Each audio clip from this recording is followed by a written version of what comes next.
سلامونه دوستانو، یو ځل بیا ستاسو په خدمت کې په الماني ژبه باندې درې مهمې جملې جوړوم. دوستانو ډېرې مهمې جملې دي، د ما ټولې ویډیوګانې چې څومره دي مهمې جملې دي، روانې خبرې دي د الماني ژبې. دوستانو کله چې موږ چاته وایو تاسو زما څخه څه غواړئ، نو دا جمله په الماني ژبه کې داسې وایو: Was wollen Sie von mir?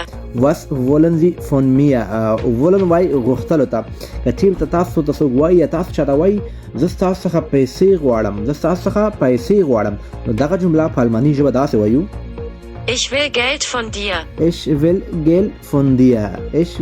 Geld von dir. یعنی زه تاسو څخه پیسې غواړم. او بیا تاسو ورته وایي مګر زه هیڅ پیسې نه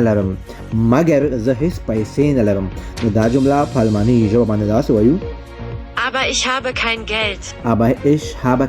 Geld. aber وای مګر خو زه هیڅ پیسې نه لرم. دوستانو کولی شئ د الماني ژبې زما د ټیک ټاک او یوټیوب څخه زده کړئ. د یوټیوب نوم د ناصح احمدزی، لاندې مې نوم لیکلی